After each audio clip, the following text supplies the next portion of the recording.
एक और new notification 2023 का अभी मैंने जस्ट मॉर्निंग में एक वैकेंसी नोटिफिकेशन रिलीज किया था, जिसमें EMRS में teaching and non teaching post के लिए नोटिफिकेशन रिलीज किया गया है। एंड ये अगेन एक और नोटिफिकेशन जो कि ITI होल्डर्स के लिए है। नया नोटिफिकेशन है आपका। इसमें 1 ईयर का प्रोविजन पीरियड रहेगा। 1 ईयर का प्रोविजन पीरियड जैसे ही आप सक्सेसफुली कंप्लीट कर लेते हैं तो आफ्टर 1 ईयर आपकी स्थायी भर्ती कर दी जाएगी। सेंट्रल गवर्नमेंट जॉब है। ऑल इंडिया से कैंडिडेट अप्लाई कर सकते हैं। आप किसी भी स्टेट से बिलोंग करते हो, अगर आपने ITI किया हुआ है तो ITI होल्डर्स के लिए तो काफ़ी अच्छी अपॉर्चुनिटी है। अगर आप इसमें एलिजिबिलिटी रखते हो तो ज़रूर आवेदन कीजिएगा। Application fees, selection procedure and other जो भी रिक्वायरमेंट रखी गई है वो मैं आगे आपको वीडियो में क्लियर करूँगी। लेकिन फिर भी मैं कहूँगी अगर आप इसमें अप्लाई कर रहे हैं तो एक बार आप भी इसका नोटिफिकेशन चेकआउट जरूर कीजिएगा, केयरफुली रीड कीजिएगा। ओके, सो हेलो फ्रेंड्स, मैं हूँ आस्था। वेलकम करती हूँ आप सभी का अपने YouTube channel government job genuine notification. सबसे पहले हम यहाँ पर इसकी इम्पोर्टेंट डेट क्लियर कर लेते हैं। तो online registration including edit and modification, अगर आप करेक्शन करना चाहें तो उसका भी जो डेट है वो है 15 जुलाई से स्टार्ट हो गए हैं। 16 अगस्त तक आप इसमें ऑनलाइन रजिस्ट्रेशन कर सकते हैं, आवेदन कर सकते हैं। पेमेंट ऑफ एप्लीकेशन फीस तो ये भी सेम डेट है, 15 जुलाई से लेकर के 18 अगस्त। इट मीन्स अभी इसके एप्लीकेशंस रनिंग है। अगर आप इसमें इंटरेस्टेड हो तो आवेदन कर सकते हैं। Examination will be conducted online at selected centre. जो भी सेंटर्स होंगे सिलेक्ट होंगे आपके, वहाँ पर आपको ऑनलाइन एग्जामिनेशन होगा। एंड ये जो एग्जामिनेशन है अक्टूबर या नवंबर 2023 में रहेगा। एंड प्रोविजनल अलॉटमेंट जो आपका रहेगा वो दिसंबर 2023 या फिर जनवरी, दिसंबर से जनवरी के बीच में आपका यहाँ पर अलॉटमेंट कर दिया जाएगा। सो चलिए, ये जो वैकेंसी आई हुई है ये आई है यहाँ पर आप देख रहे हैं भारत प्रतिभूति मुद्रणालय नासिक। सो ICP India security press Nashik से ये नोटिफिकेशन है। एंड इसमें हम देखेंगे यहाँ पर पोस्ट, 2 पोस्ट के लिए इसमें नोटिफिकेशन रिलीज हुई है, जिसमें कि फर्स्ट पोस्ट रहेगी वेलफेयर ऑफिसर की एंड सेकंड जूनियर टेक्नीशियन की। अब जूनियर टेक्नीशियन की जो पोस्ट है इसमें आपका technical, control, studio, store, CSD, Turner, machinist, grinder. And इसमें जूनियर टेक्नीशियन में welder, fitter, electrical, electronics. Total यहाँ पर 108 वैकेंसी हैं। कैटेगरीज वाइज आप देख लीजिएगा और सैलरी भी आप यहाँ पर देख रहे हैं और लेवल आप यहाँ पर देख ही रहे हैं, जिसमें आपका number of post welfare officer की एक ही पोस्ट है, बाकी की जितनी भी पोस्ट है वो जूनियर टेक्नीशियन के लिए है। सैलरी आप देख रहे हैं 18,780 से स्टार्टिंग है। वेलफेयर ऑफिसर की 29,000 से स्टार्टिंग है। ठीक है, किस कैटेगरी के लिए कितनी है, आप जिस भी कैटेगरी से बिलोंग करते हैं आप इसको चेकआउट कर लीजिएगा। PWD कैंडिडेट भी इसमें आवेदन कर सकते हैं। इसके बाद यहाँ पर देखेंगे एज क्राइटेरिया। तो एज क्राइटेरिया जो वेलफेयर ऑफिसर पोस्ट है इसके लिए अपर एज लिमिट 30 ईयर रखी गई है।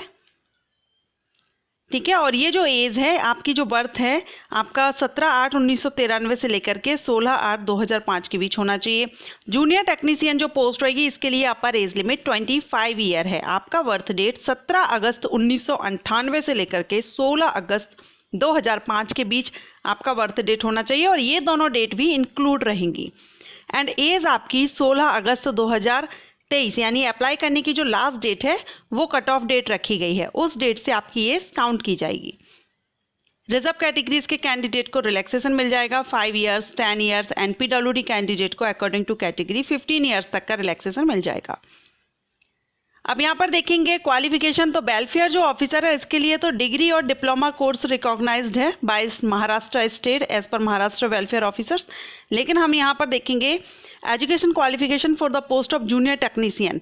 तो जूनियर टेक्नीशियन के लिए रिलेटेड ट्रेड से आपने फुल टाइम ITI सर्टिफिकेट यहाँ पर होना चाहिए। देखिए, full time ITI certificate recognised by NCBT और SCBT इन प्रिंटिंग ट्रेड। यहाँ पर पूरा डिटेल दिया गया है, क्योंकि हमने ट्रेड्स देखे हैं किस किस ट्रेड के लिए है, उसी से आपने यहाँ पर ITI सर्टिफिकेट आपके पास है तो आप इसमें आवेदन कर सकते हैं। NCBT या SCBT दोनों से ही चलेगा। यहाँ पर प्रोबेशन पीरियड देखेंगे तो यहाँ 1 ईयर का आपका प्रोबेशन पीरियड दिया गया है। The selected candidate will be placed on probation for a 1 year and the period of probation में बी एक्सटेंडेड वाया फर्दर। अगर सक्सेसफुल आपका अच्छे से नहीं होता है तो आगे आपका एक्सटेंड भी 1 ईयर तक किया जा सकता है। If the performance of the candidate is not found satisfactory during the extended period of probation also his service will be terminate. लेकिन फिर भी अगर एक्सटेंड किया गया है उसके बाद भी अगर सेटिस्फाई नहीं होते हैं आपके वर्क से तो आपकी जो भर्ती है वहाँ पर निरस्त कर दी जाएगी। Okay, all the selected candidate on appointment will be eligible for allotment of quarters as per the allotment rule of the company। तो इसमें क्वार्टर्स भी रहेंगे एंड एग्जीक्यूशन ऑफ बॉन्ड यहाँ पर बताया गया है, ठीक है, वेलफेयर ऑफिसर के लिए। And examination fees and intimation charges, तो यहाँ पर जो एग्जामिनेशन फीस आप देखेंगे यहाँ दी गई है unreserved EWS and OBC NCL candidate के लिए यहाँ पर 600 रुपये है, और SC ST PWD कैंडिडेट के लिए 200 रुपये है।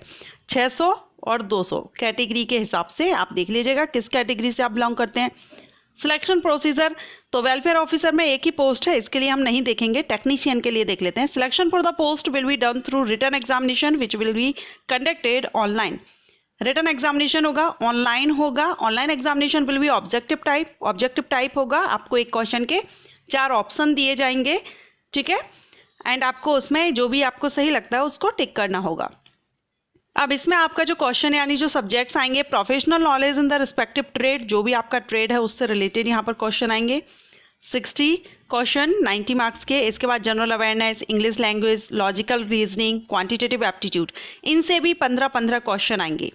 टोटल 120 क्वेश्चन 150 मार्क्स का रहेगा। 120 मिनट की टाइमिंग दी जाएगी। The test will be in bilingual, English और हिंदी दोनों में से जो भी आपका मीडियम है उसमें आप ये एग्ज़ाम दे सकते हैं, लेकिन जो इंग्लिश लैंग्वेज का पार्ट रहेगा उसको आपको इंग्लिश में ही देना होगा। There is no negative marking, कोई भी नेगेटिव मार्किंग यहाँ पर नहीं है। सो आपको कोई भी ऐसा नहीं करना है कि कोई आपको अगर आंसर नहीं आ रहा तो आप उसको अटैम्प्ट ही ना करें, छोड़ना नहीं है। सारे क्वेश्चंस आप अटैम्प्ट कीजिएगा, जो भी आपको लगता है आंसर उसको टिक जरूर कीजिएगा, क्योंकि यहाँ पर नेगेटिव मार्किंग नहीं है। क्वालिफाइंग मार्क देख लीजिए, जनरल कैटेगरी एंड EWS के लिए 55% है, OBC कैंडिडेट के लिए 50%, SC ST कैंडिडेट के लिए 45%। आपको इतना परसेंटेज क्वालिफाई करने के लिए लाना जरूरी रहेगा। The online return examination will B conduct tentatively for the following, Nashik, Mumbai, थाना, यहाँ आपके जो एग्जामिनेशन है वो यहाँ पर आपके कंडक्ट किए जा सकते हैं। कहाँ कहाँ?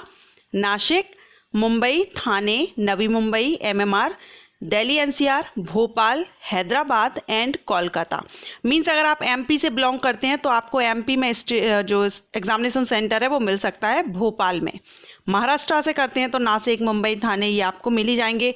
हैदराबाद और कोलकाता भी इसमें रहेंगे, ठीक है। The job responsibility for the post of junior technician, तो वो आप यहाँ पर रीड आउट कर सकते हैं। कॉल लेटर आप इसकी ऑफिशियल साइट से, ये रही इसकी ऑफिशियल साइट, आप यहाँ से कॉल लेटर डाउनलोड कर सकते हैं, और ये जो नोटिफिकेशन है ये भी आप यहीं से चेकआउट कर सकते हैं। अप्लाई करने के लिंक भी आपको वहीं से मिल जाएगी।